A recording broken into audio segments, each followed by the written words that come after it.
Mr. Blake Stubbs and I are joined on this episode by the lead actors of Paper Street Pictures' latest feature, Blood Relatives, which is streaming on Shudder as of November 22nd. First up, he's the writer, producer, director, and star of the picture. You may also know him from memorable turns in films including Brick, Looper, and Knives Out, among a handful of Paper Street's home features.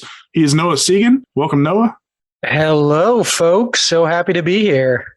Glad to have you. Also joining us here, she is an actor who you may have seen in the Hulu original film Plan B, the MTV series Teen Wolf, and most recently on Netflix's smash hit Never Have I Ever. She is Victoria Moroles. Welcome, Vic. Hey, how's it going? We are good, and we are glad to have you both. Yeah, thanks for joining us. Thanks for having us. I'm happy to meet and to meet virtually and talk to you guys. It feels like a real homecoming, Shawn, prior to your venerable hosting duties here, you were my producer on my first writing, directing, narrative gig, which was a Paper Street production, the segment Mr. M-I-S-T-E-R in Scare Package. And you really gently led me into the world of being behind the camera. I appreciate those kind words. You were fantastic at it as a first timer, trust me. So we had no doubt you were going to knock it out of the park with the movie we'll be talking about here shortly. But yes, thank you so much. And for both of you, what we usually start off these chats with, kind of the broad stroke question of what gave you the bug for this, for acting, for writing, for storytelling, the multi-hyphenate of creative endeavors in both of your cases. So Noah, maybe we start with you. Was there like a person, an experience, a movie, a particular piece of pop culture that hooked you into this? Are we talking, how macro are we talking here? I guess macro to micro, like the acting, the storytelling, the just being in the business in general, maybe. Well, I was lucky. I came from an artistic family. Everybody in my family, especially on my mom's side, multi-generationally have been artists and really been working artists, people who kind of needed to, pay their bills and raise their families, and were sort of lucky enough to do it with art. And when I was a kid growing up in New York, I surprisingly was not really much of a sportsman. I don't think that I was designed for the chess club. So, they had me doing like theater when I was a kid. I did commercials and stuff, but it wasn't, there wasn't a big concentration on it as a job because I was a kid and it was just sort of a fun after school thing. But it did put me on sets and put me on stages and sort of put me in an environment where I realized, hey, wait, I really like this world. And when I was a teenager and sort of a punk and didn't want to go to school anymore, I decided, well, maybe I'll jump into working in the movie business. And there was a friend of our family, kind of a mentor, godfather figure named Tom Richmond, who recently passed, but he was very, very close with my family. And he was this brilliant cinematographer who shot movies for Alex Cox and Keith Gordon. And he shot the music video for Pearl Jam's Jeremy and Lisa Loeb's Stay. And he was just like the eyes of independent cinema and music videos in the 80s and the 90s. The guy shot Chopping Mall. And when I was a teenager, he allowed me to come out to LA and rented me a room in his old house in Venice and said, you could be my assistant on gigs. And I did that for a couple of years and very circuitously eventually met this young guy who, wasn't young to me. He was 10 years older than me. And he had spent the better part of a decade trying to make a movie. And it seemed like he was pretty close to it. He had this kind of crazy script that everybody knew was really good, but they kind of didn't know how it was going to pan out and what kind of people were going to work on it. And anyway, he and I just sort of connected, became friends. And it was Ryan and it was Brick. And he gave me a part in it. And from then on, I was an actor for, 15 years plus. That's pretty incredible. I mean, from clearly across the country, and then obviously that one connection sort of leads to one, to another, to another. And I'm curious, for Vic, what dialed you into all this? I mean, obviously you had to make a leap at some point and take a chance. So how did that all sort of fall into place for you? Yeah, well, it was a little bit of I remember when Noah and I first talked, because we were like, kind of came from artistic families, which I feel like sometimes it's like I'm coming from more of an academic family and they don't really support so much of the arts. And it was the opposite for me. And in that case, my uncle was a granite sculptor. So my parents worked under him, and I kind of grew up in the more of the fine arts world. But it just in general, the arts were always supported and just kind of not like pushed upon us, but I grew up in his studio. And so that's like really all I knew. And I was a dancer growing up. And so I was on stage a lot.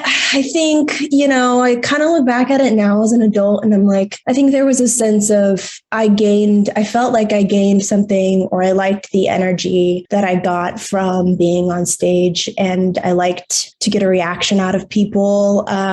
There's multiple things I feel like you break down as an adult from being a child actor. But I actually came out to LA with my mom when I was 13, and I started professionally working when I was 15. And I just kind of, I don't know when there was like a specific moment that I, caught the bug, but I, unfortunately now what I kind of look back at, I feel like I liked not the pressure, but just the intensity of what I felt like it was working on set. And it's really weird because I enjoyed working creatively under that as a young person. So yeah, I kept going. I graduated early and I just kept working, and I haven't really done anything else. I've been trying to, just trying to keep it going.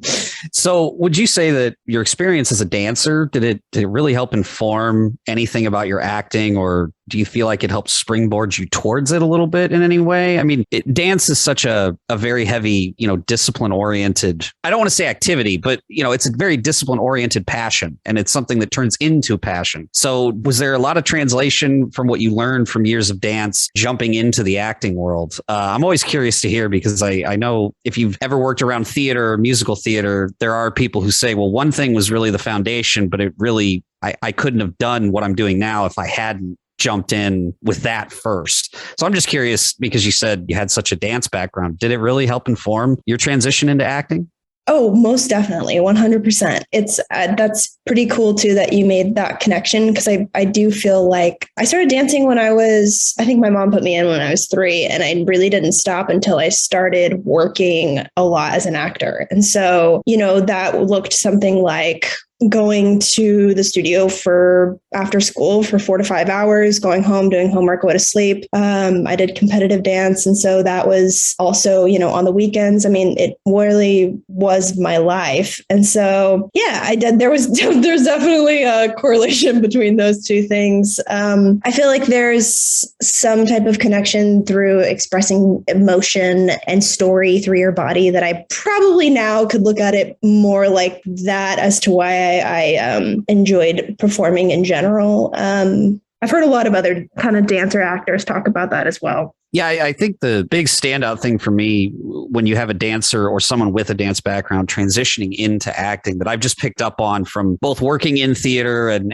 interviews over the years, I've noticed that it seems like there's a very foundational sense of confidence in your ability to move and trust, your instincts. A dancer walks in and knows so much more about how to present in front of a crowd or move. And I'm always just intrigued by listening to a dancer talk about how there's just this natural sort of evolution. And you seem to have hit on that. That's just a really cool way to understand how your transition into the acting world came about. Yeah. Thanks for noticing it. So Noah, similarly, when you jumped out to LA pretty early on, was acting the primary thing? Because I know, in recent times, as we've talked about between Scare Package and now Blood Relatives, you've gotten the bug for both directing and some other stuff like that, writing. Did you think all the way back then that you were planning to kind of go multi-hyphenate, or was acting the primary thought that your career would be?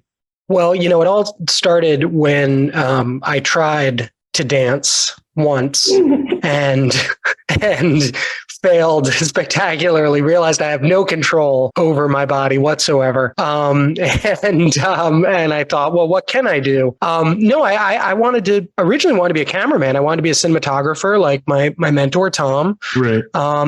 And I worked for him for a couple of years, and it seemed like the best way that I could be on sets, and I could be sort of a part of the filmmaking experience. And then once I started acting professionally after Brick, it was such a pleasurable experience to act for Ryan and to act with that cast and that crew that I felt like I was just trying to chase that high over and over and over again. And, when you're a camera intern in 2001, most of your job is carrying like really heavy magazines of film from like one end of a production to the other end of a production. When you're an actor, you like sit around for a long time. It was actually like I got to conserve a lot more energy as an actor than I did running around lugging equipment back and forth and getting in trouble for plugging the wrong thing in. So there was something sort of luxurious about acting and fun. And I felt like it got me closer now in retrospect, I realize to, what I really want to do, which is frankly write and then direct the things that I write. No, interesting. It's just there's such a technical side of things. Like sometimes grips stay in the grip field their whole life and DPs kind of are on the technical side. So for you to do that shift from that to the complete artistic acting side of it is you don't see many jump from that to that. You see a lot of them stay in the technical lane or stay in the artistic lane. So yeah, it's an interesting leap. Well, I had the benefit of acting as a kid and sort of feeling like that was an instrument that I was familiar with, even if I hadn't really honed it, and then having this really incredible experience on Brick really felt like an intensive, like if you're going to continue the stupid musical metaphor, it's like when, you send someone to conservancy and they sort of like eat and breathe and sleep music. That's sort of how I felt working on Brick. And so coming out of that, it was almost as if I had been enlightened, No, understood. And I can imagine that Brick is a special movie and you can see, the cult following it has nowadays is a testament to it. Vic, I'd be remiss if I don't bring this up before we move into the current stuff about relatives, but would you mind rehashing that story about your grandpa that you put online? I think it was during either Plan B promotion or something for Hispanic Heritage Month. You had a funny anecdote about one of your early connections to the business was going to a screening in Austin. Yeah, of course. I forget that probably as a good part of my journey to trying to get into the business. So the stories I think I was 12. I had a friend who she was also a younger actor and she had a film premiering in Austin. And honestly, like I grew up in South Texas and the closest thing to me as far as film industry wise was city wise was Austin. And I kind of capped myself at, okay, well, if I could just make it to Austin, and I can make a movie to any regard or doing pretty much anything, in a movie, I was like, if I could be a part of the filmmaking process in Austin and then maybe I'll go to a festival. Like those were my younger kind of 9 through 13-year-old dreams, especially before I came to LA. And so she invited us to this premiere that she had in Austin. And I was like, yeah, of course I want to come. That's so cool. I've always wanted to go to a premiere in Austin. Like I just thought it was the coolest thing. And of course, like my family and I really roll deep. It's kind of like an ongoing joke that I brought my grandparents, my parents, my sister, like we all were doing everything together. And so we'd bring each other to different events and stuff like that all the time. And I thought it would be something cool for my grandpa to go with me. So he came up from Corpus to Austin and met us there. And my grandpa immigrated here from Mexico. So he just has, like immigrant mindset of just like, you've got to 100%, 150%, you got to go for everything. He's always just like instilled this like hardworking mindset in both my sister and I. And so he, sees every opportunity is his motto. So I tell him that we're going to this schmancy, big film premiere in Austin, and he's like, okay, gets all dressed up. We're ready to go. It's the day of the premiere. And it was like a fairly big premiere. There was a really well-known director there that he actually knew of, which I feel like is pretty I don't know, not rare, but for somebody who was out of the industry, like he knew who he was. And we're at the premiere and just kind of hanging around, I think, after the show. And it was like a reception type style thing. And he came over to me and he said, you got to go over and introduce yourself to the director. You got to really take this opportunity to go, in his mind, he's like, well, if you could just talk to a few people and make sure that you're having these important conversations with people, then you'll get further into where you want to go. And I was like, no, I don't want to go up. That's not something I'm going to do, Grandpa. Like, I don't feel very comfortable. So he takes the initiative and walks up over to this director in the corner of, posse wise, and producers are around and all that jazz. And he pulls out this envelope that I did not know he brought with him from, I don't know, when he had a headshot of mine from probably something that my mom gave him. And he had a little package, even something that you would probably used to send back in the day to like agents and managers. Introduced himself. I'm Jose Moroles, and this is my granddaughter. She's a friend of one of your lead actresses, and I wanted to give you this, and just gave him the whole spiel. And I was like, so embarrassed.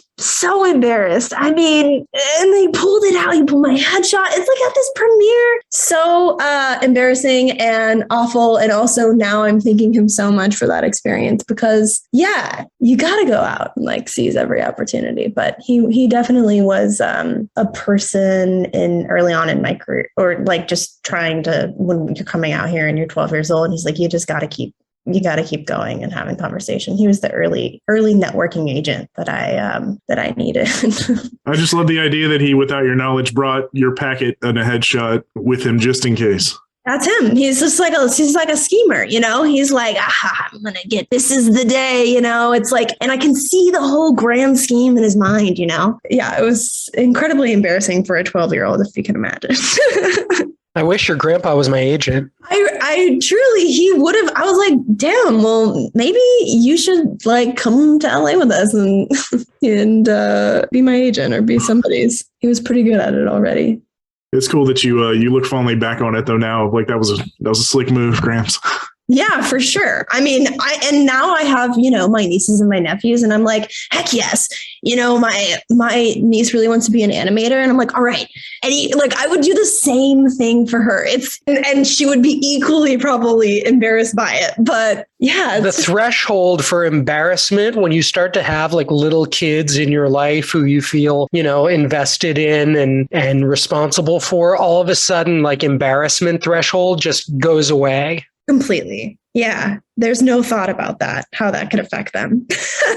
Thank you for the incidental segue there, because I think fatherhood's going to play into some answers upcoming here. But let's move into Blood Relatives, the main reason we're talking with you both here today. Noah, can you tell the fine folks out there like how the project came about? Like what was the germ of the idea that set you down the path of making this Paper Moon style road movie with a supernatural twist? Well, I mean, once I had the idea that you just so eloquently suggested, it was off to the races.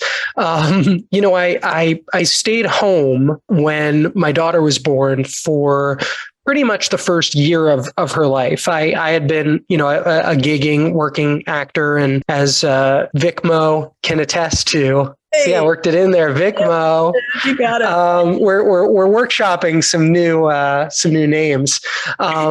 When you live that lifestyle, you can be on the road for 3 months here, 6 months here, 4 weeks there, and, often just sort of pick up and have to go. And I didn't want to have to do that when I had a baby at home. And luckily, my wife, who's a television writer and producer, was able to keep pretty regular hours in town, in LA where we live. And so I said, well, I'll stay home and I'll be dad to this infant. And so babies sleep a lot. And while my baby was sleeping, I would write and I would think up ideas and I would just sort of ruminate on how it all felt. And, sometimes it was really scary and sometimes I was exhausted and it was the middle of the night. And I'm sure at some point I started thinking of vampires being up in the middle of the night. And I thought of the recent lifestyle that I had enjoyed of being a vampire as a cool guy actor. So I thought I was a cool guy who got to stay up late. And Tom Richmond, the guy who gave me my start in town, he had given me his old car when he moved to New York to retire, this old muscle car, and I'd drive it around LA and wear a leather jacket and stay out all night and, kind of live this sort of near dark, fun vampire life. But then I found myself up in the middle of the night changing diapers and burping a baby. And so I think that dichotomy and that fear as well, the sort of scariness of kind of my life changing and the responsibility of being a dad and just my lifestyle being so different, I wanted to talk about that and I wanted to face it. And I think most people can agree that facing our fears and facing our conflicts kind of happen often two different ways. They either happen literally and we make horror movies, or they happen sort of circuitously. And maybe we try to do things that are funny and try to kind of regain some of our control that way. And so it was sort of natural that this stew started to get tossed together.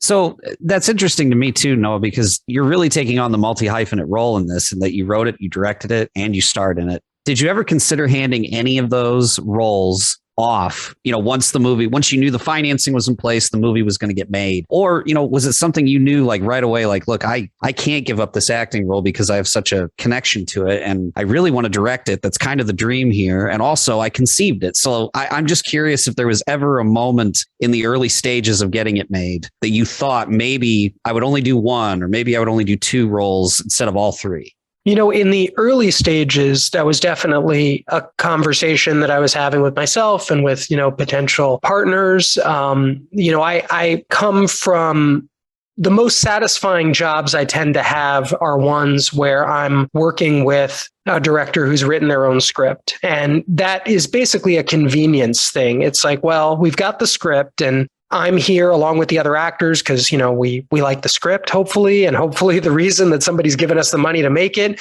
is because they like the script. The script tends to be the sort of unifying device. And so, once you get to set, it becomes often just sort of about sticking to the script and kind of protecting the thing that's on the page. And sort of, the good directors that I've worked with have tended to sort of continue to try to rally everybody around that. And so I think that was sort of something that I had anticipated and something that I thought, well, if I can do that, then it's one less job to ask someone else to do. But there were conversations, around the script when it went out early about, trying to find somebody who had maybe directed a feature before who, could really stick it. And, a lot of the considerations and a lot of the filmmakers that we were talking about were people who had directed usually their own script a year or two or three before that. And, now they were out there trying to do their next thing and trying to do something more ambitious and different. And so I kind of had this thought that asking someone else to direct it might be asking them to take a step backwards. And that was sort of the vibe that I got when I started asking that question a little bit. And so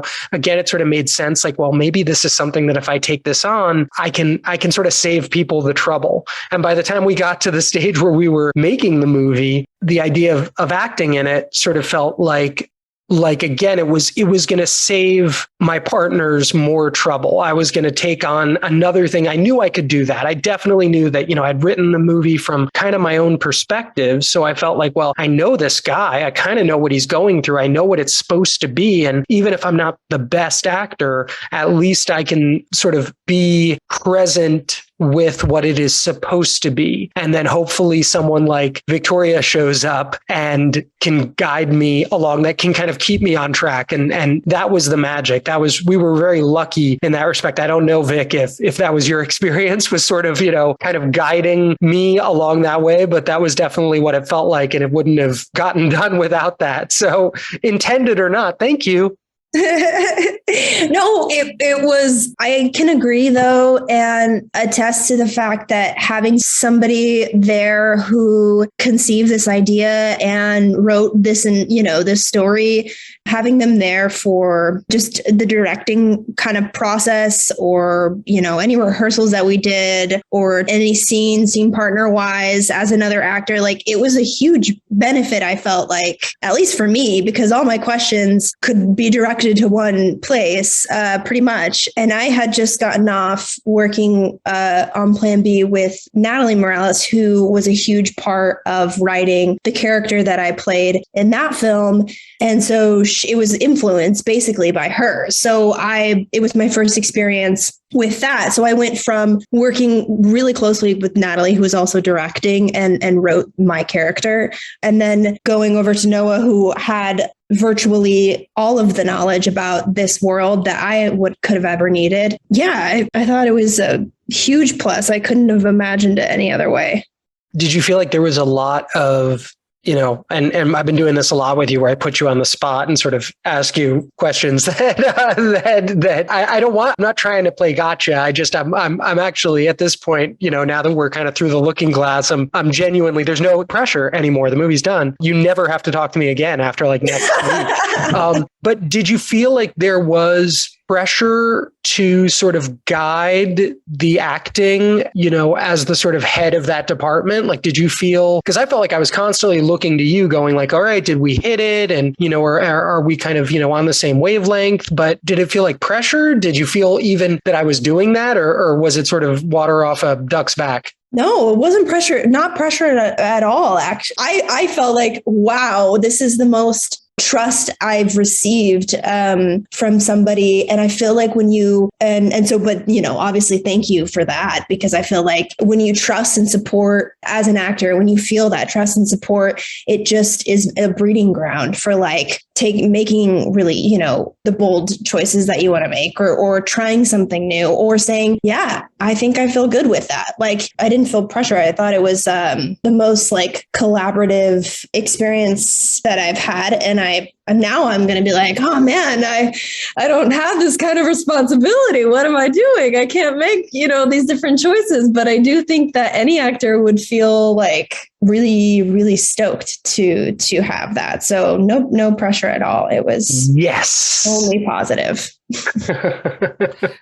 So I've got a sort of a follow-up, and it really, I think, it's for both of you, actually. So Noah, since you wrote it and obviously directed it and starred in it, and Victoria, you've elaborated on how collaborative this endeavor was for the two of you. How much of it from, the script that you showed up to set with ends up in the movie versus, was there any improvisation? Was there discussions about how, the instincts in the moment changed kind of the way certain jokes are going to land? Because again, this is a very funny film. I have seen it and I very much enjoyed it. So I wanted to just sort of ask, like, seeing your chemistry on screen, I was like, there's got to be a few takes in here that were not originally as written, but it just evolved on the day or in the moment. And I was curious if that happened, or if you really did try to stick to every single, comma and period. I'm just always curious, because when it comes to watching independent films like this one, to me, this is truly the type of movie where I'm like, they had to have so much fun making certain scenes, but did it always stick to the script? I'm interested to hear Vic's version of events, but I feel like we really did stick to the screenplay. And, there were some adjustments that we made. We did rehearse, and we sort of rehearsed, we had a few days before the movie started shooting, and then we would sort of take advantage of, if we had a little extra energy after work or on a weekend, we would rehearse. And when we did, it was very common that a word or a line would change or move or just get cut because it felt redundant. But it felt like mostly everything was true to the script, except, the thing that I sort of didn't account for, because I am not as good an actor as Victoria or many of the actors, all of the actors, frankly, in the movie, is what's happening on their side. So, when I wrote the movie and when I sort of conceived it, and even down to the, really the shooting, shot listing, storyboarding, I rarely would think about the reaction. And the thing that really surprised me in the edit, and that I think was improvisational, is that absolutely every reaction, especially on Victoria's side, that she gave completely would color a scene and the performance and the intention, often differently, or at least augment, for better, of course, what the intention was to begin with. So, that's something that, like, as an actor, I rarely, if ever, thought of or probably did, but it's something that Vic does in every scene of the movie. So it was very surprising sort of after the fact, because I think in your mind, you're, at least in my mind, I was just sort of thinking of like, okay, this is me saying this line, or this is this actor saying this line, and then it's Vic saying that line. And, you're sort of not filling in the blanks. But of course, that's not how scenes work. You fill in the blanks, and you kind of have moments where, people are reacting, and you need that connection. And quite a lot of that was stuff that was not in the script at all. Yeah, it's crazy because I don't think that you notice that when you're trying to be as present as possible as an actor. Like, you don't realize these things in hindsight. When I watched it back, I just have such a hard time kind of watching myself, which I feel like we all do. I noticed all of those things, which I feel like is so cool. It's the first time that I've really been able to see that and point it out to me beforehand, but then also notice it watching it back. But we really did stick to the script, which I'm a huge proponent. I love. I'm not over prepared, but I like to be able to rehearse, and that's what we did, and kind of hash things out beforehand and have a good idea of what we wanted, even the pacing, and just I loved what was on the page. I loved what I was reading. I loved what I was hearing. Like, whenever I first read it, I was like, cool, this is that's why I love the screenplay so much. So whenever we started kind of saying it out loud, I was like, yeah, this is it. I think we did a few tweaks, but it was more like, a good example is Jane's kind of idea of the car. And so the car was such like a huge, it was like our other scene partner. And so I think a lot of those, fill in the blank moments came from me reading what was on the page. And then we're in the car and I was like, oh my gosh, I'm noticing all of these things that I just felt were built into the world that I was already imagining. And so it was like it met in the middle, I think, if that makes sense. Correct me if I'm wrong, but Vic, you were connected to this project via Josh Rubin after working with him on Plan B. Josh, who can also be seen right now in Travis Stevens, A Wounded Fawn. If you folks have not seen that, check that out.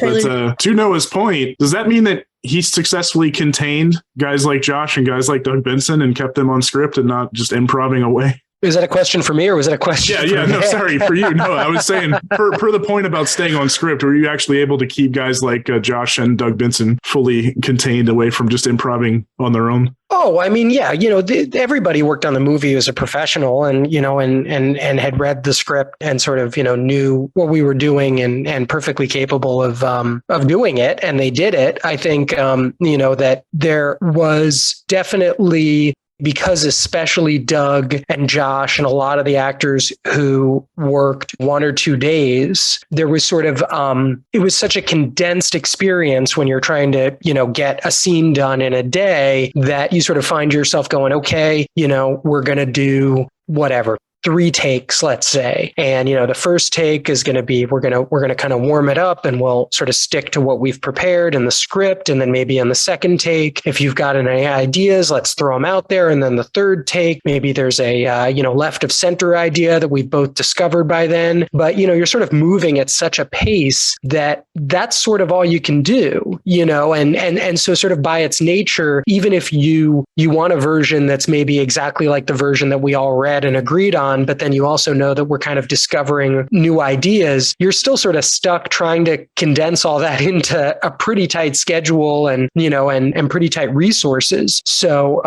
luckily everybody's a pro and kind of knew that. So I think everybody knew, listen, even if we are going to kind of go off the page a little bit, we can't go so far off that we find ourselves unable to swim back to shore. You know what I mean?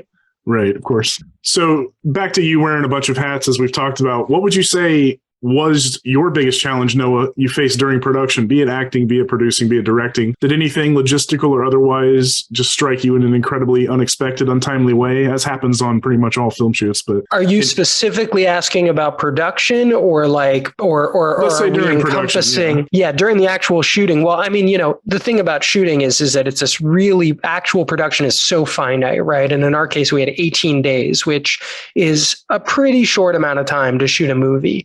And so, you have a schedule, and of course, anything that adjusts that schedule any like act of God, like weather, or if somebody gets sick, or if somebody's late to work. I mean, all of that stuff is absolutely terrifying and maddening. And at least, I've been very lucky. Most first-time directors, they don't get a lot of on-set experience. They usually show up with a script and all types of preparation from having years of, geared up to make a movie, and then maybe not a ton of time actually on sets to sort of be in the thick of it and kind of understand how that finite environment works. So I was lucky I had that, and I was sort of prepared for these really tough moments. But, the things that I wasn't prepared for were the moments that I really, frankly, should have and had to kind of make a collaborative choice. I really felt like everybody was firing on all cylinders. And so, something might happen. There might be a rainstorm and we have to kind of readjust, and that's going to be really frustrating. But what I didn't account for was having to kind of make those decisions on the fly, which I didn't have to do often because everybody was so prepared. So, it really did sort of feel like these kind of special moments, sometimes a little scary, but usually kind of fun, where somebody would say, well, what about the color for this? Or where should this go? And I would think to myself, well, wait a minute, I thought it's obvious, and most of the time it was obvious. And that's why it was such a shock when it had to happen. And then, I realized way after the fact that it, sort of no matter how you cut it, making a movie it does require a certain degree of leadership, and you can forget about that when you're working with people who are really great collaborators and who know how to do their job so well. You sort of can easily forget, like, you feel like Ron Popeil in the old infomercial, like, I'll just set it and forget it. But the shocking thing is that as a director, sometimes you actually do have to kind of make a decision. And I did. And luckily, I think it always worked out, or at least it worked out well enough to get us into the edit.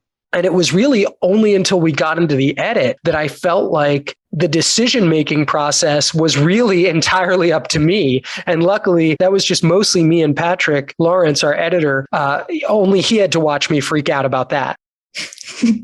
Noah, so I was actually able to chat with you briefly about, like, right after the film at the Music Box Theater in Chicago. So one of the things that came up sort of during your Q&A and we had sort of talked about was the whole, like, it really takes a village kind of thing to make a movie like this happen, specifically because of budget, because of time, because of the size of crew. I was just curious if you could elaborate a little bit on, how important was it to feel like all hands were on deck? People working multiple jobs.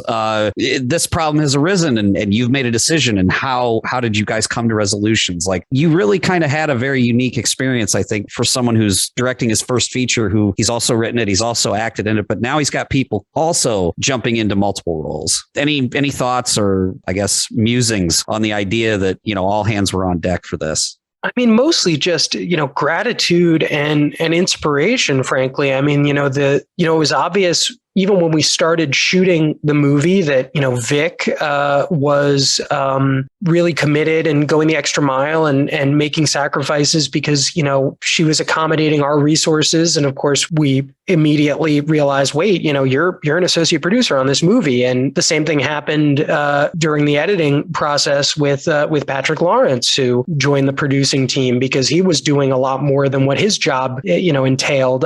But that was happening from the beginning. It happened, when Aaron Kuntz, who is the godfather of Paper Street and a great filmmaker in his own right, and a guy who is really sort of the boss, or one of the bosses, I should say.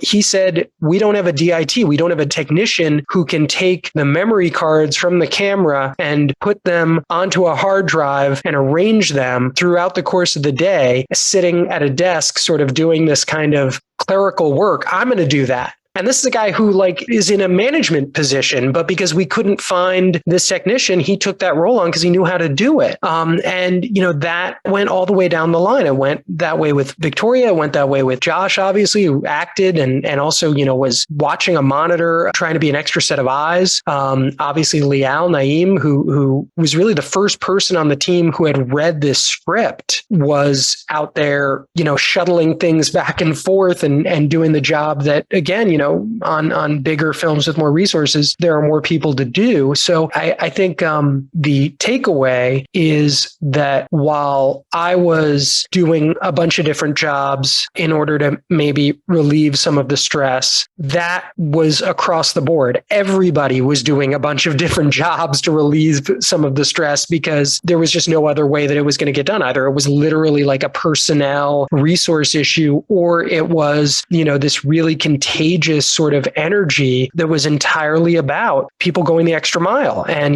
when your teammate is going to go the extra mile, hopefully that inspires you to. So what you're telling me is essentially that repeated callback joke in David Mamet's State and Maine about how the title of associate producer is what you give to your secretary when she remembers, your dry cleaning. No. Everybody on this movie earned every title that they had because they all took on sort of an ownership and responsibility of making sure everything got done, which I think is really inspiring, especially if anyone out there is listening to us talk right now and they're thinking, one day I want to make a movie or a short or anything. You just got to surround yourself with the right people who have the same passion and drive to get it done that you do. You're never going to, there is no version of this process that you are going to do alone. And there is no version where everyone is not going to go the extra mile. And you have to be prepared to, as graciously as possible, sort of accept that. Because, I've worked on big movies. I mean, Vic, you've worked on big productions, and I'm sure you've seen the exact same effect, right? Yeah, I was just thinking about, mostly this was really my first experience of feeling like that infectious energy of, to kind of quote, Grandpa Moroles is like giving it that 150%. It felt like from the moment, at least I walked in, everybody was going, and it was just kind of like jumping. I mean, you always feel like you're jumping into the machine in that way and doing your part, but this definitely was different. And I felt like it was a much more intimate experience than I've ever had, because I've only worked on things that, we didn't have the pressure of the network behind us. We didn't have, pressure of people from up top saying, you've got to do this, you got to do that, and or you can't do this. Or, our day is getting pushed around because something else is taking priority. Like, we were able to, or, and I say we, it's like, because I genuinely felt like it, we were able to do what we wanted to, which I've never been around, because I've only worked, especially in network TV, you constantly have that kind of, those other voices around you. So that was a really important thing. And also for people who, like me, are really new to the other part of the filmmaking stuff, just like the producerial end and directing and seeing all of these other departments in play. I've been around it as an actor, but I definitely had a fresh perspective on it just from being on the other side of the camera. But to that, what I will say is I just try to soak up as much as possible, because I feel like that's the best thing that anybody who is, new and wanting to do anything kind of behind the camera, if you have an experience or you have an opportunity to kind of just watch and learn, do that. Yeah, never stop learning. It's not that Noah's been on some of the biggest films of all time, and he can tell you there's many special things about them too, but there is something to be said about the lower budget independent films where you somehow know that everybody's there because they want to be there. It's not to say that that's not the case in some bigger stuff, but it's almost without fail. The people get weeded out a lot faster, I think, when you're working on the smaller ones like that. So you do see all the folks doing the extra effort and going the extra mile. So, and yeah, Blood Relatives was no different. And I really think that, that everybody does always want to be there. And I think that, from the perspective of, even having been on bigger sets or more traditional sets or whatever you want to call it, bigger budgets, longer schedules, I think it always feels like the fish is going to grow to whatever size fish bowl you put it in. It always feels like, there's still never going to be enough time. There's still never going to be enough money. There's still going to be stuff where you're asking people to do more than their job description entails. And I like that environment. So, and I think, from the perspective of our partners here, whether it's Paper Street and Aaron or Josh and Lial, Victoria, I think that was something that we were very lucky that there was not a single person, especially high up on that food chain. Andrew Baird, our cameraman, Jen Dunlap, our production designer, absolutely everybody had that vibe. There wasn't anybody who was like, I'm here to clock in and clock out. And those people, I like to be optimistic and think that there actually aren't a lot of those people in the movie business. I think most people in the movie business are so excited and so passionate that they do want to have experiences like this. Yeah, they certainly get weeded out faster in this business, it feels like, than others. You can weed them out quicker based on that effort and attitude. So Noah, I've got another question, and actually it'll also parlay into a question for Victoria. But as an actor, Noah, what's a piece of advice that you would probably give to a director? I know that sometimes, depending on the set, depending on the project or your role or whatever, circumstances dictate the way things operate. But you've done both, obviously, on this film, and it's not your first time doing both. But the question I have is, if you, as an actor, could show up and say, "Hey, I got one little thing that I want to pass on." Is there something that you have at the ready that you'd be like, "Oh God, I wish I would have known that or thought about that when I was making Blood Relatives"? Something that, as an actor, I wish a director had done, or something that, as a director, I wish I could have been told as an actor? I would say both. If you have an answer for both, I'd be intrigued. Well, I'll tell you that the best direction that a filmmaker can give an actor, bar none, the best direction a filmmaker can give an actor is to say, "Stop doing that voice." Go on. No, your character does not have a limp in this. I think good directors love actors. And good directors understand that actors are doing something magical, and that part of giving a great performance is this alchemy of not just sort of, being able to sort of believably do something that's in a script, but do it consistently. Right? Do it over and over and over again, understand the sort of technical, logistical, physical aspects of it. And, I haven't really worked with directors who don't love actors, but I know that they're out there. And I'd like to take this as an opportunity to let you know I'm coming for you. There is no room for you. So I think that that's sort of, what I would try to tell anybody who is endeavoring into direction. And, as an actor, I think the thing that I sort of found myself doing as a director was really just trying to create an environment, even short on time, even short on resources, where it felt like the actors were able to do what was in their heart, what was in their mind's eye, and feel satisfied, so that if there was something different, or if there was something technical, or even if it just, in my mind's eye felt like it needed to be faster or slower or quieter or louder, basic stuff, that they felt comfortable and satisfied that they could do that, and that it wouldn't detract from anything that they had prepared and that they wanted to do. Because again, there's sort of that, as an actor, you're showing up and you're putting in so much trust that the people that you're working with are going to do right by you. And so, I think as long as an actor is given that wide berth, at least to begin with, or at least at some point during the process, then you're going to find yourself in a position where directing is easy. People feel more comfortable. People feel more open to doing something differently, because you really do have to trust that these folks, they know what they're doing. Well, and, for Victoria too, I think that, is there anything, you as an actor wish that directors were a bit more attuned to? Obviously, not saying you won't ever direct yourself one day, but as an actor right now, and clearly the collaboration here was very in sync. The end result shows it. You guys talking about it, affirms that. But as an actor, is there anything that you wish directors were a bit more attuned to for what you're trying to bring to the table?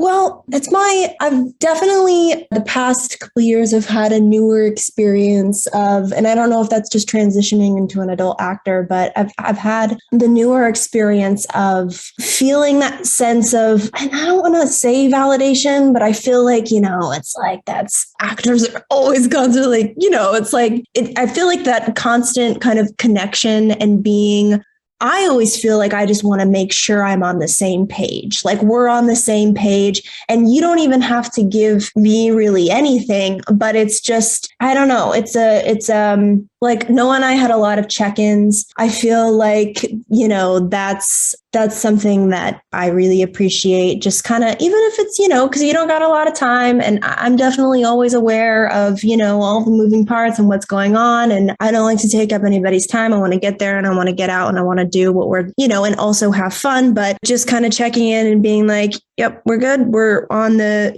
the same track, because it's a journey from start to end. So that's what I, kind of always graciously ask or hope for. But yeah. So it's less about any kind of, I guess the word praise would come to mind, but more about a sense of validation that, you run a scene and then there's a cut, and whatever discourse occurs between that cut and the next cut, or even if that's a wrap for that particular scene, you just want to know that you feel as comfortable with it as they do.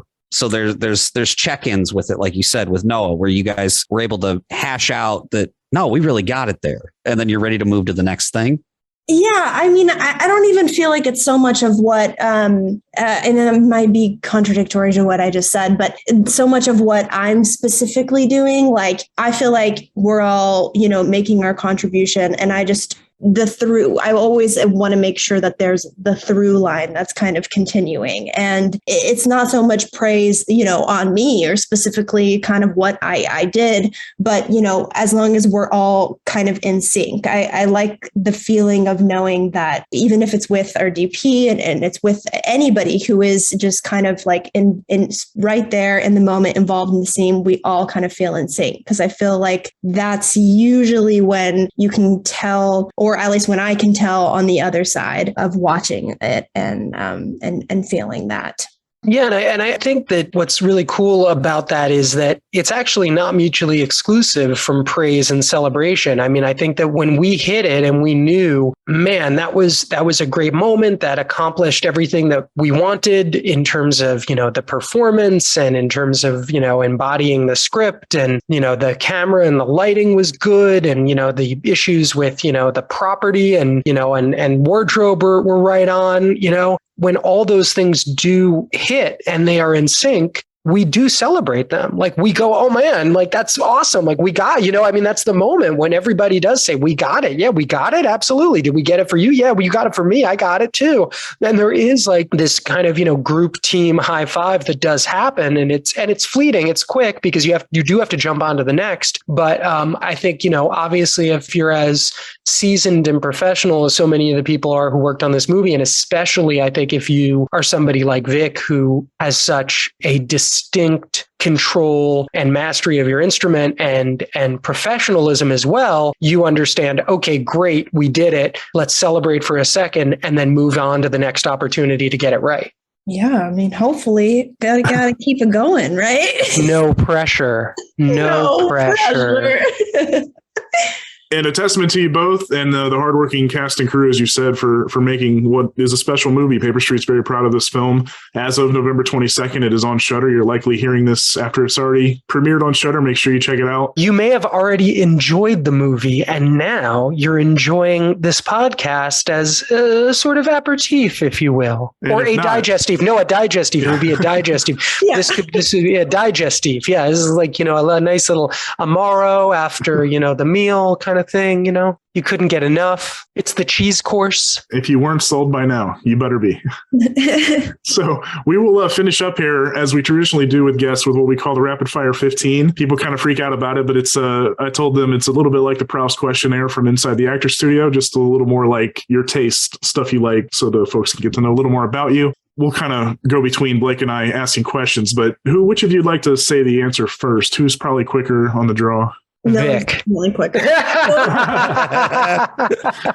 You want me to go first, Vic? Yes, you should go first. Yeah. Okay. Let me just say before we jump in, first thing that comes to mind, it's not a cool test. There's no points. It's just pretty easy stuff, to be honest. So first question is, what movie do you think you've seen the most in your life?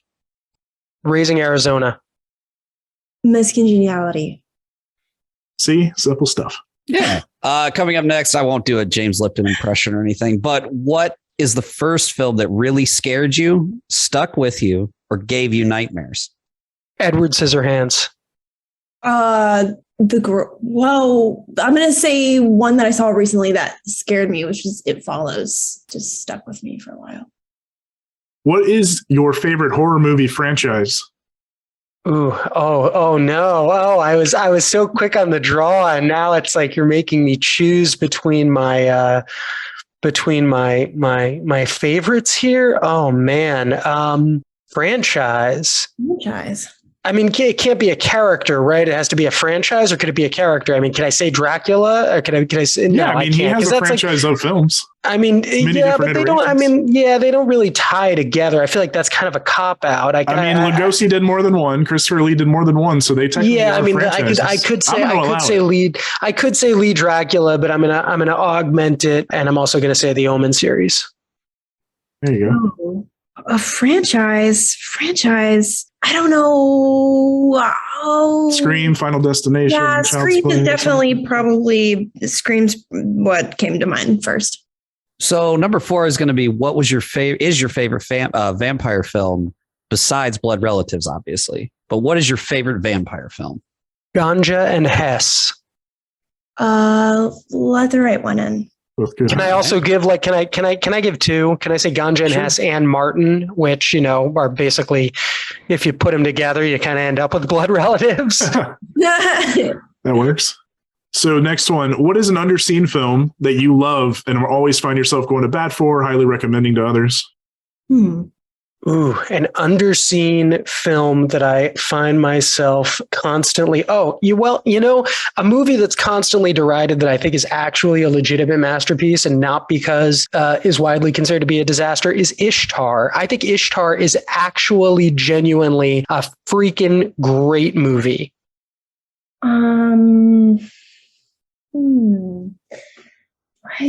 I just watched something that I feel like it's on the tip of my tongue and I can't. Miss Congeniality 2. Hey, there you go. That is definitely underrated. And mostly everybody who's seen Miss Congeniality 2 just absolutely hate it. And I say no. It was made for a reason. Our favorite franchise. Who would you say is your all-time favorite director? Oh boy. Probably the Coen brothers. Probably either the Coen brothers or Spike Lee. Good answers. Chan-wook Park. I mean, I'm trying to think of like the filmmakers who Albert Brooks. I'm trying to think of like the filmmakers who I think have always, Hal Ashby. I'm just giving a million answers, but it's like when you think like, wait a minute. Or you're vamping for Vic. All bangers. Like find me a bad Hal Ashby movie. Like find me a bad Coen Brothers movie, and I won't accept Intolerable Cruelty. I think it's a brilliant modern rom-com. Go ahead, find me even when Spike misses, it's better than other people's movies. You might say I'm a cyborg and that's okay is a miss for Park, but the man made like a trilogy of the most psychologically damaging movies after he made like an incredible action military movie. And it's like a weird rom-com and it works. So, I'll go to the mat for these guys. I would also say too that of all the questions, this is probably the one that I looked at and I was like, that's impossible to answer. There's just no way. There's no way I could nail it down to one director. But I do like the way you elaborated on all that, especially even with Park Chan-wook. Like I've been a huge fan of his and I love that trilogy of films. I always feel like Lady Vengeance is the one that I'm readily recommending to people because it's the one that I feel like people have seen the least, which in my circle, which is, I gotta say, yeah. I don't love Stoker. Like Stoker is probably,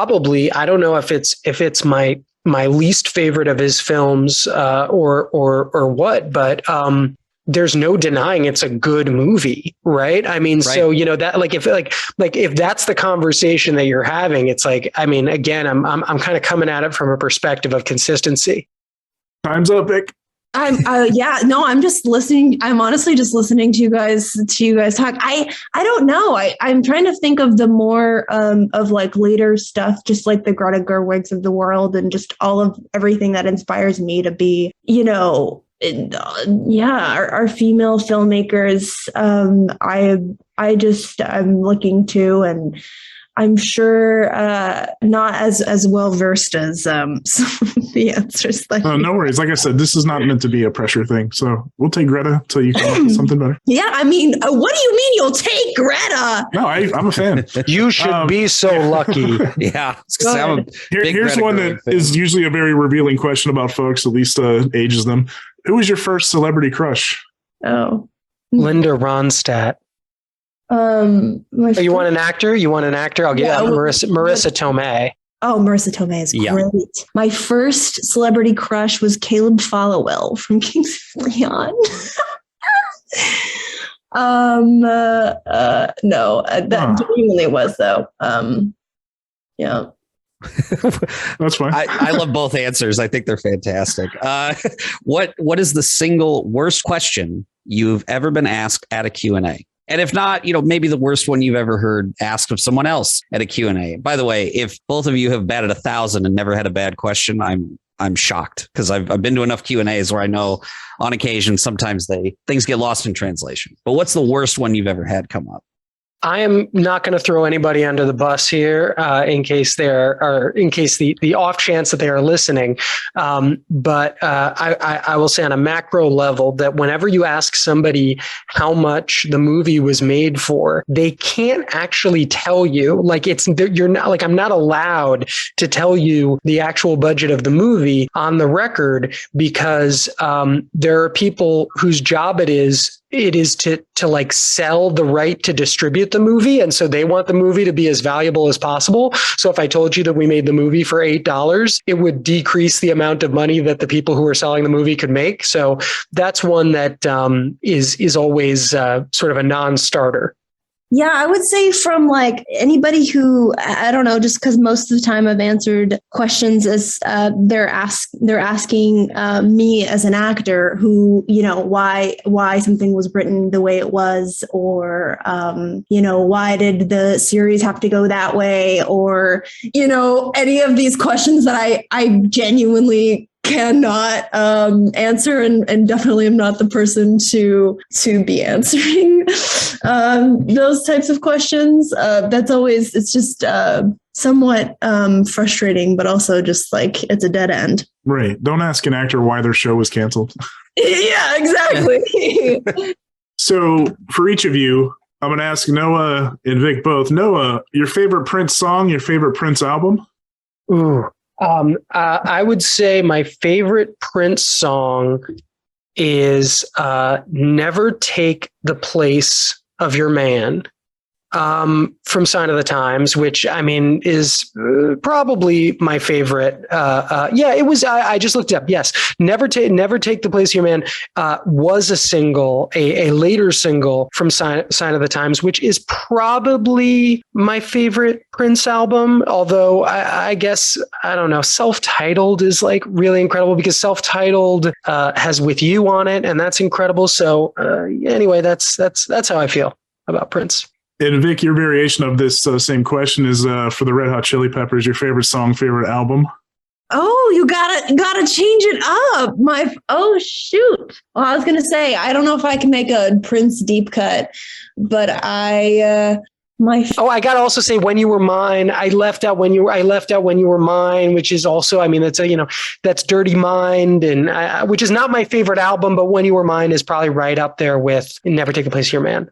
Thank you. Final answer. And thank you, and drop the mic. I don't know. Red Hot Chili Peppers' first album is definitely just classic. They're, as far as like best song, I don't know. Wet Sand is probably something that I will forever play in my mind. Stadium Arcadium is just me and my sister listen to that so much while I was growing up, so it's pretty nostalgic for me. But there's impossible to pick a favorite of theirs, but that is the one of the day. Do you have a favorite concert you've attended, or maybe a very memorable concert experience? Well, I did get a chance to see Prince live in a very, very small club. And literally, I mean, he had a band that practically outnumbered the people in the audience, which is a testament to how small the venue was and also how large his band was. And he would orchestrate the band with his hand while he was singing and also playing, which is like this hive mind thing that I will never forget, that feels like exactly what you want every performance or like filmmaking experience to be, where it's just, everybody knows their shit so well that you can just like, even riffing is sort of part of the language. So I would have to say Prince, but I also saw Billy Joel at the Garden, which satisfied every dad's dream. I did it for every dad out there. And there was nothing like watching Billy Joel sing to, another, whatever it was, 20,000 real New York trash bags. It made me feel at home. One of my favorite concert moments was I went to Cal Jam a few years ago when Foo Fighters was playing, and I'm a diehard Joan Jett fan, and she has before one other time, I think it was like in the Rock and Roll Hall of Fame, and come up and covered with them some Nirvana covers. But I got to see that day and her up there with them, and that was a pretty cool moment for me. And I went to go see the Eagles with my parents, and it was a cool moment, probably more for them than it was for me. But as we were just at the concert and they're playing, my dad is just like, talk about dad moments. He's just like almost bawling because they're just kind of like diehard fans. And then they're bringing their daughter, who is also one. And I think it was a full circle moment for him to be like, whoa, I was at this concert when I was almost your age, or when I was a little bit older than you. And now I'm bringing you to this concert and you're watching it. And I can't imagine what that feels like as an adult or as a parent too. So that was pretty cool for me to see him go through that. Nice. One more music-based one. What would be each of your walk-up musics? Like if you're coming out for a TED Talk, or you're a fighter or ball player, maybe you're coming out to introduce blood relatives to a crowd. What song are you playing to amp up the crowd? Walk of Life by Dire Straits. That's a banger. Epic. I don't know. Some Kings of Leon. Some Crimson and Clover, some I don't know. I feel like that always semi gets me hyped. What gets everybody else hyped up doesn't get me, or what gets me hyped up doesn't get everybody else hyped up. But some classic Joan. Some just, throw on, I think it's a classic karaoke song, is throwing on I Love Rock and Roll and just getting everybody to go on along with you. Yeah. Can I tell a quick walk of life story? Sure. So there was a movie that came out now probably close to a decade ago called Mr. Go. That's a Korean film about a gorilla that plays baseball so well that the gorilla becomes a professional baseball player in Korea and a celebrity. And it's a very delightful film. And the computer generated gorilla is excellent in his performance. And they had licensed Walk of Life for this movie. And I don't know if they got some special deal or if they just got trigger happy or what, but it wasn't the Walk of Life moment that we've heard in so many movies where it's sort of the penultimate kind of, the exciting, heroic event. Walk of Life plays like 12 times in this movie. And the thing about it is that it works every single time. And it put the bug in me that I will one day unironically use Walk of Life in a movie, as well as Salisbury Hill for that matter. I think that these are great songs, and I think that we can keep them sincere, folks. And right. and if you need a hint, go watch Mr. Go. That's a running gag, I think, with Community, among other sitcoms. Like if you're going to pay for the song, use it about 6 times. So why not? Transitioning kind of back to LA talk a little bit. What is your favorite local spot to eat at in your respective LA neighborhood?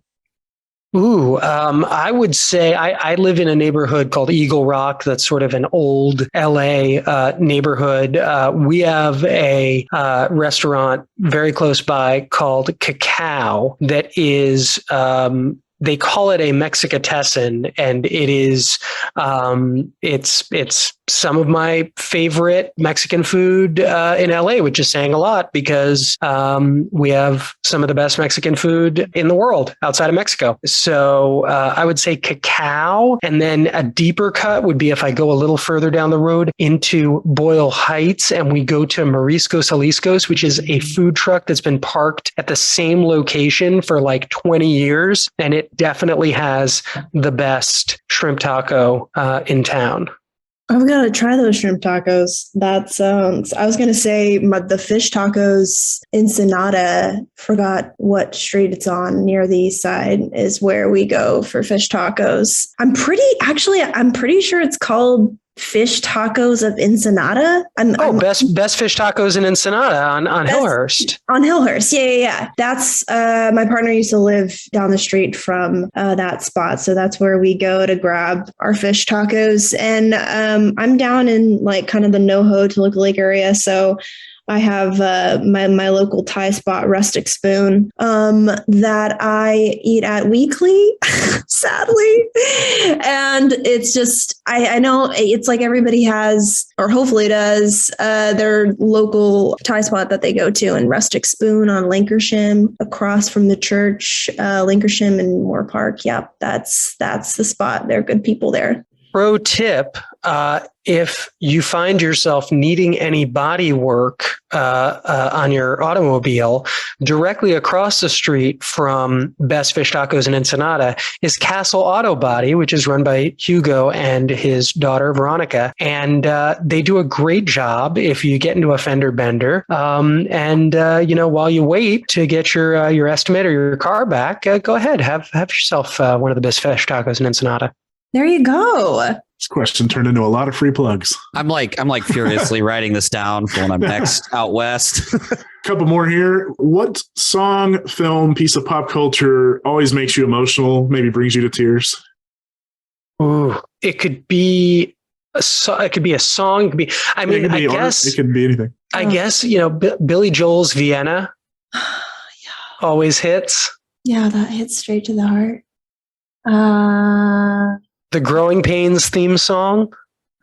Right. Every time I watch, I don't think it's a universal feeling, but this is so random. I saw Secret Life of Walter Mitty with my uncle in the theater. And for some reason, like really random things make me cry. But I think it was because I saw it with him.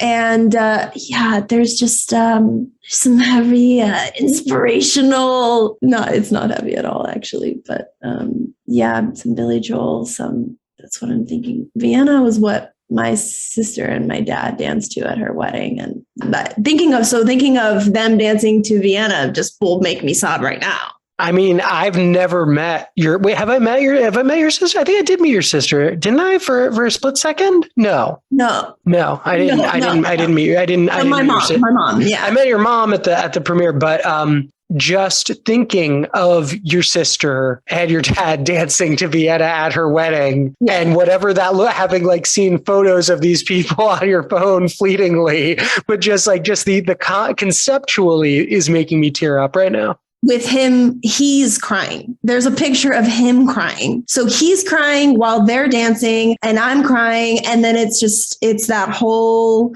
moment. That's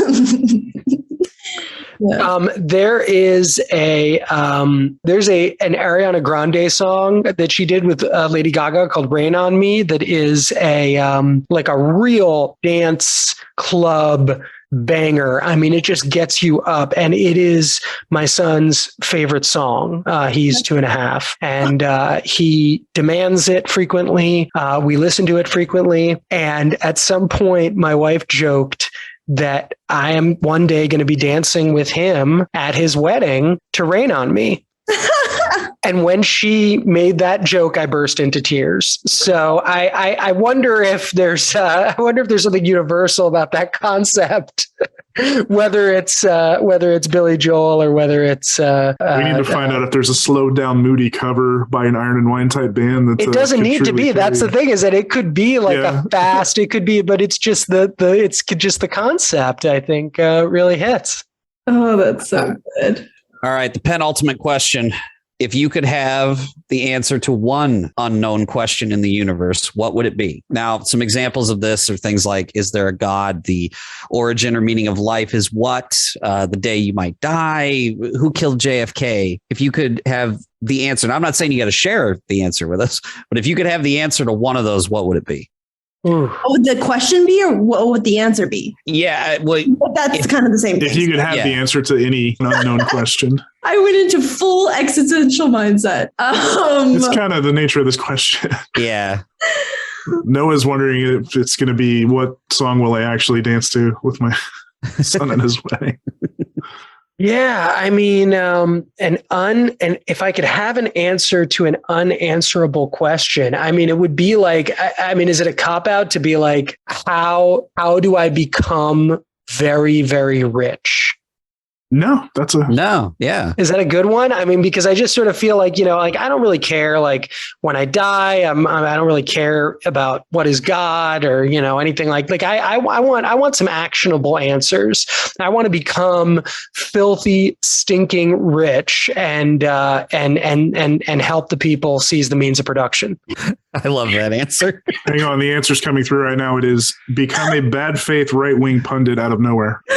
There you go. That's That is how Noah can get filthy rich quick. Yeah, just hit I us said all with seize the means of production for the people. I said it's they think that's what they're doing, Noah.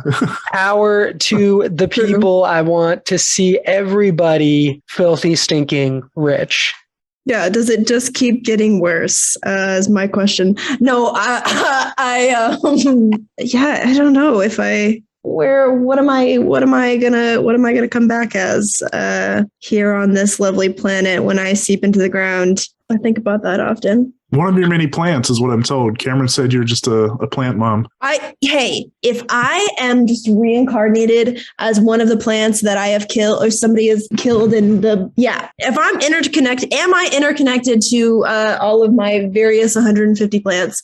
That is my question. Trying to find a way to work a question in about plants. It just didn't come to pass. There it is.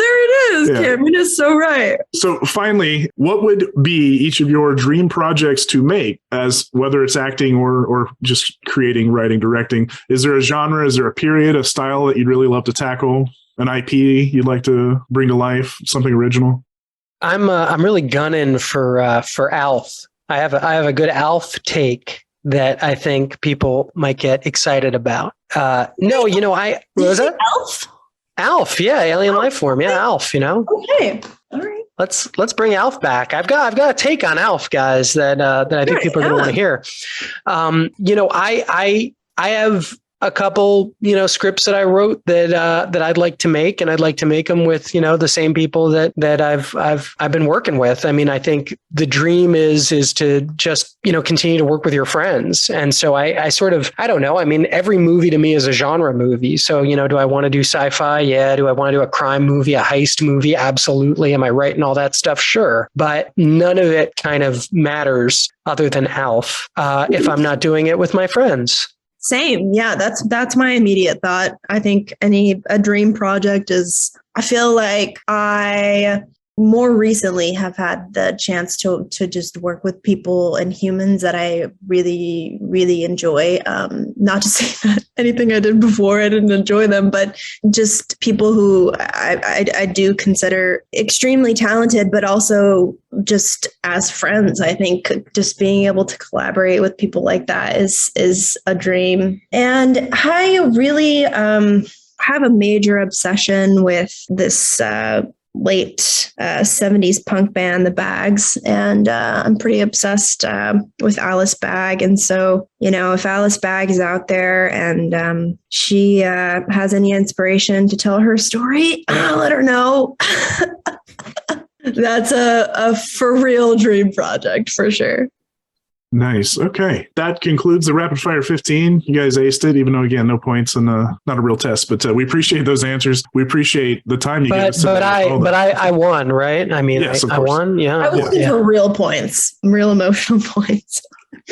Before we let you go, one quick thing. As this episode drops, Noah, you are in the middle of finishing up a West Coast to East Coast tour with the film and doing Q&As at Draft Houses there and in between. And Draft House founder Tim League had some lovely words to say about it when he announced this tour, which it sounds like he joined you on to host with you, correct? Yeah, Tim and I and some other friends along the way met us in our various stops, and we were able to make it to 6 cities in 7 days, and really did like a dad tour of draft houses, culminating on the day the movie came out on the 22nd, and a real whirlwind experience. And honestly, from having shot the movie outside of Austin and premiered it at Fantastic Fest, having worked with Vic and other Texans, it just to have the support and affection of that community has been a dream come true, because these are the people who helped make me the guy who I am today, the guy who helped make this movie.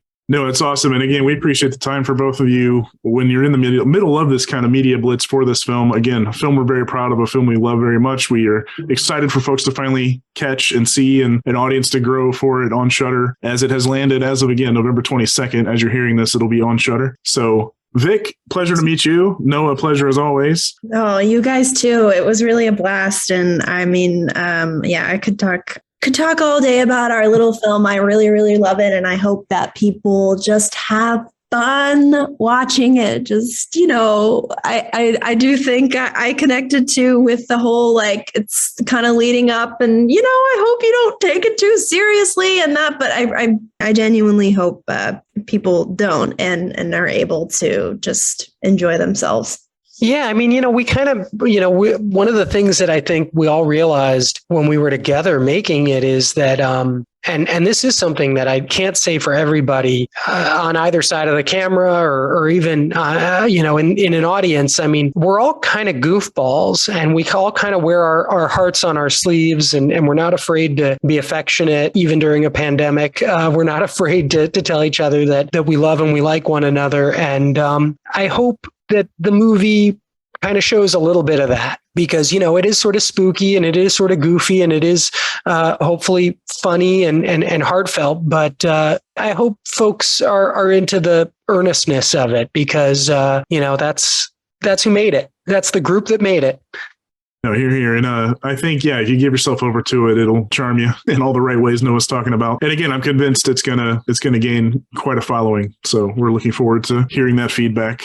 Yeah, I wanted to just add that I very much enjoyed the film. I've loved talking with the two of you about it. In fact, it's kind of a dream when you get to see a movie and then you get to talk to the makers of it about how it got made and what that experience was like. But one thing that I just want to make known is, for anyone who may read my tweets, for the 3 people out there that do, I did walk out of that theater seeing it, and I did say that we need more movies like this. So thank you for making it. But also, I think that this should be the type of movie that, sets a call that more movies like this need to get made, or if they're getting made, get them out there, because people want to see them. So thank you. There's a lot of goofballs out there, folks. Yeah. There's a lot of us. A lot of goofballs with hearts and feelings. And I want to see more of them too, Blake. So, yeah, thank you for saying that. Horror with heart, one of Paper Street's mantras. And Noah knocked it out of the park in that regard, in many regards. Yes. Again, I knew he had it in him as a writer and director. I was lucky to be first in to see him shoot for that with the Scare Package. And again, we're excited for this. We're proud of him with this. We're proud of this movie. We're looking forward to working with both of you down the road again. So I will let you both go. I know Noah has a heart out. We've run long, but it was just because we were all just slobbering over this movie. So it's all for good reasons, but we will let you go. And again, thank you both very much for the time. Really appreciate it, guys. Thanks. Thank you. All right. Later, guys. Have a good day. Take care. Thank you. Bye, Take folks. care.